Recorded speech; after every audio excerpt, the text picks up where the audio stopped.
When you sell to a tax-exempt customer, we exempt tax from the transaction. If you expect a transaction to be exempt, but we still added tax, you need to figure out why.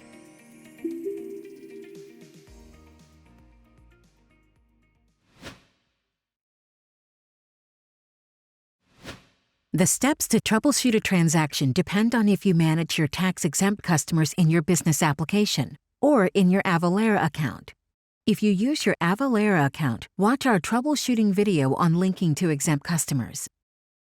If you use your business application, your customer's exemption information needs to be included on each transaction.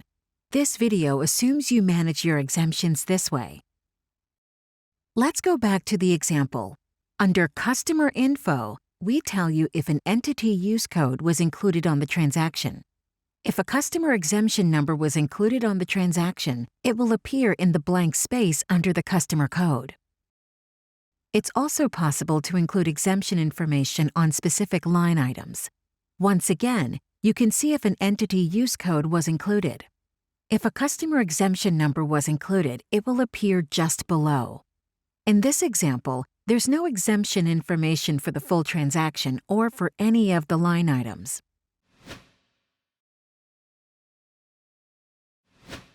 If you repeatedly have a problem with exemption information not appearing on your transactions, you should solve it at the source.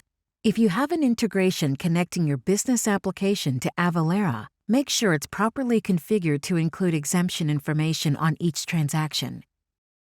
If you import your transactions into Avalara, make sure your import file includes the exemption information in the correct format.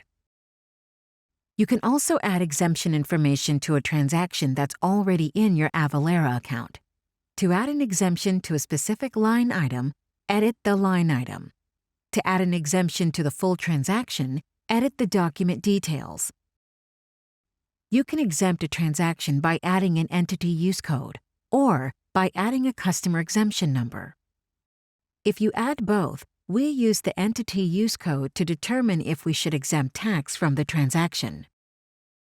To learn more about entity use codes, watch our video on troubleshooting entity use codes.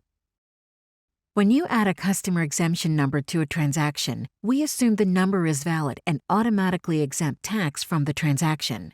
It's your responsibility to make sure the exemption number is accurate and valid. Save the document details.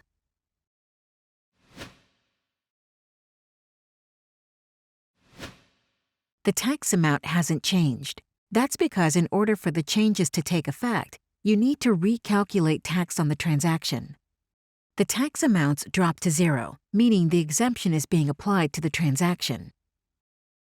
You need to save the transaction before leaving the page.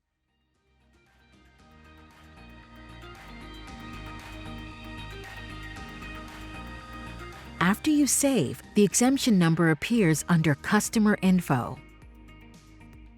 Let's review. You identified the problem, you added exemption information to the transaction, and then you recalculated tax on the transaction. Remember, when you recalculate taxes in your Avalara account, the updated tax amounts do not automatically flow back to your business application. Instead, you need to manually make the updates so that the tax amounts match. This important step makes it easier to reconcile your sales information each month.